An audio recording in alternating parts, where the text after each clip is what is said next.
সভাপতি বাংলাদেশ জাতীয়তাবাদী দলের উদ্যোগে আজকে মূলত দুইটা কারণে সভার আহ্বান করা হয়েছে, গণমিছিলের আহ্বান করা হয়েছে।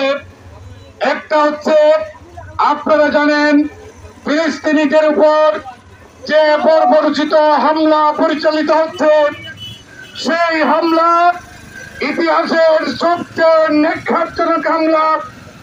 আপনারা জানেন ইতিহাসের সবচেয়ে নির্ঘাতজনক ব্যক্তি হালাকু খান চেঙ্গিস খান হিটলারকে হার মানাচ্ছে এই হামলা। আপনারা দেখতেছেন লাশের শরীর, রাত দাপন করার মানুষ নাই, আর এই লাশের মধ্যে বেশিরভাগ শিশুদের অপরাধ কি আমাদের জানা নাই। আমরা ছাত্র জীবনে স্লোগান দিয়েছিলাম, US imperialism down down crush crush, slogan দিয়েছিলাম Palestine Palestine, we are with you. আজকে ছাত্র জীবনের 40 থেকে 45 বছর পরে আজকে যে প্যালেস্টাইনকে নিয়ে আমরা বিশ্ববিদ্যালয়ে মিছিল দিয়েছিলাম, আমরা ধর্ম বর্ণ গোত্র নির্বিশেষে আমরা মানবতার জন্য এই মিছিল দিয়েছিলাম।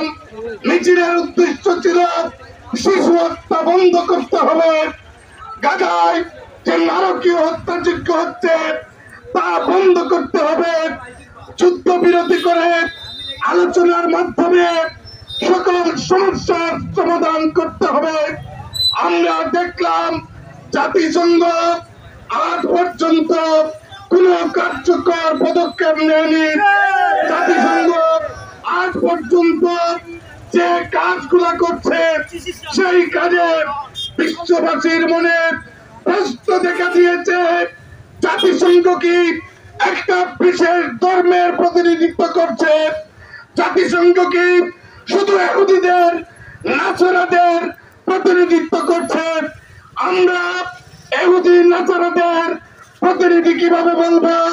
আপনারা দেখেন আজকে বিশ্বের প্রত্যেকটি দেশে, যত দেশে মানবাধিকার আছে, ব্রিটেন, কানাডা, ডেনমার্ক থেকে শুরু করে বিশ্বের প্রত্যেকটি দেশে এই নারকীয় হত্যাযজ্ঞের প্রতিবাদ করা হচ্ছে।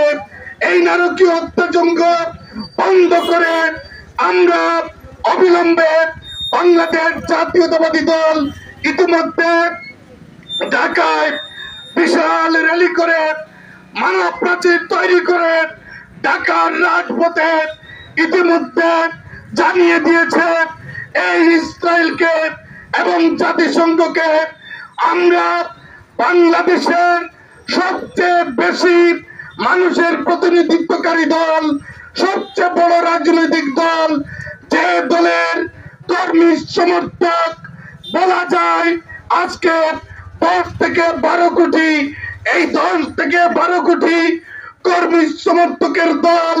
একটা কথা বলার অর্থ হচ্ছে এদেশের মানুষের বেশিরভাগ মানুষের কথা এর মাধ্যমে প্রতিধ্বনিত হচ্ছে।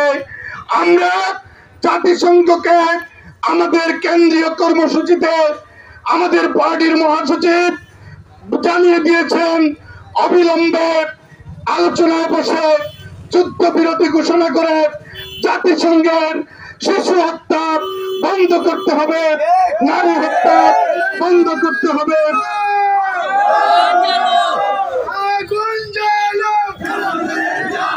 শিশু হত্যা